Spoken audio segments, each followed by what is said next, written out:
Only on Fox 11 tonight, I moderated a debate between the candidates for LA County District Attorney.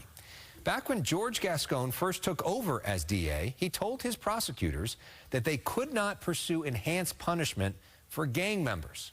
A mother whose son was murdered confronted him about that tonight, as did the prosecutors who work in his office but are now running against him.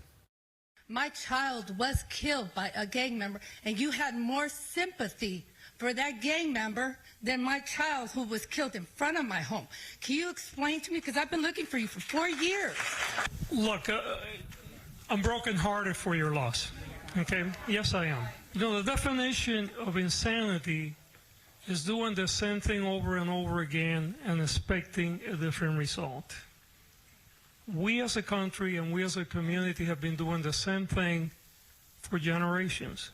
How many of you think that there should be gang enhancements? And Mr. Gascon, you do not. When you say the definition of insanity is repeating something that didn't work, what are you talking about? The legislature has given us these laws to protect our public. We have to use them. When children are tortured and murdered, when children are killed, it's our job as district attorneys to stand up and fight for them and make sure they get justice, and he didn't do that.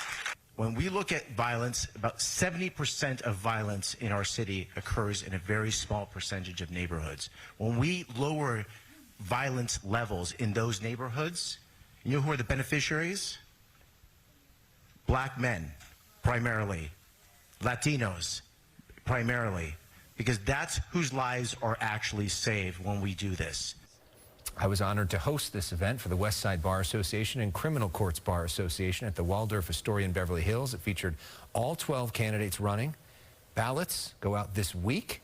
The last day to vote is March 5th. And the latest poll shows that 64% of people still have not decided on who they plan to vote for. And you saw there, though, the difference between Gascon and almost everybody running is enormous. Real policy differences. Gascon believes in these policies, and you need to decide as a voter whether you do too.